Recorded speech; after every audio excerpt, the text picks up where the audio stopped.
Hey, Shabbat Shalom everyone, this is Chris Shoemaker, also known as Yehudah ben Shomeyr, and welcome to the Weekly Way, your weekly devotional commentary on the Torah, half-Torah, and Brit Chadashah portion. Today we are in Parashah, or Torah portion number 27, which is Tazria, which means delivery, and is taken from Leviticus chapter 12, verse 1, all the way to chapter 13, verse 59. Well, as we learned last week, it's all downhill from here. We've passed the halfway point in our annual Torah reading cycle. Back in the time of the wandering in the wilderness, there was no such thing as doctors, and so the Levitical priest had to serve the role as a doctor as well as priest. The next two Torah portions deals with leprosy. Now that's just the English word that in the King James that kind of describes the skin affliction. The Hebrew word is za'aretz, but basically it can be anything from a zit to eczema to actual literal leprosy as we know it medically today. With what we know of medicine and science, it's pretty clear that God was concerned about biohazards and bloodborne pathogens way before mankind figured out what they really were.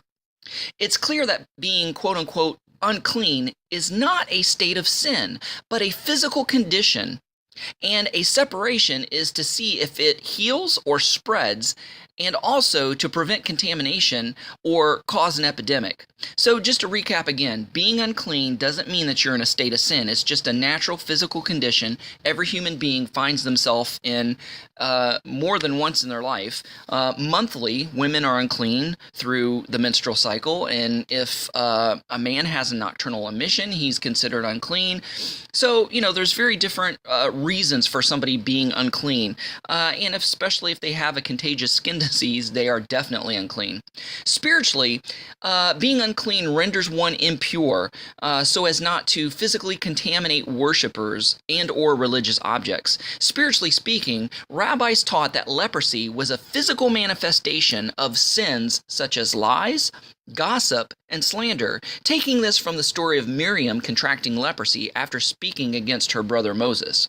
Now, in 2 Kings chapter 5, verses 20 through 27, which takes us to our half-Torah portion, is about Naaman, the Syrian general, being healed of leprosy, and Elisha's servant, Gehazi, contracting the leprosy that Naaman had. And the reason he contracted it is because that he lied and was greedy. So you can read about that in 2 Kings 5, verses 20 through 27. Now, moving on to our Brit Chadashah portion in Matthew chapter 10, verses 5 through 8. We read, Yeshua sent out the 12 after giving them instructions. Don't take the road that leads to the Gentiles, and don't enter any Samaritan town. Instead, go to the lost sheep of the house of Israel. As you go, proclaim, the kingdom of heaven has come near. Now, verse 8, this is what I want to focus on. Heal the sick, raise the dead, and what do you know? Surprise, surprise, cleanse those with leprosy. Drive out demons, freely you have received, freely give. So according to the Brit Chadashah, the renewed covenant, the New Testament, we have authority over leprosy physically and spiritually. And this concludes our Torah, half-Torah, and Brit Chadashah portions for this week. Thanks so much for listening. Go out there and have a great day. Shabbat Shalom and Shavua Tov. Come check out the playlist, Ponderings of the Pirkei Avot, on the RaYBaSH YouTube channel, which is a complete video commentary on all the chapters and verses of the Jewish work, Ethics of the Fathers, from a Messianic perspective.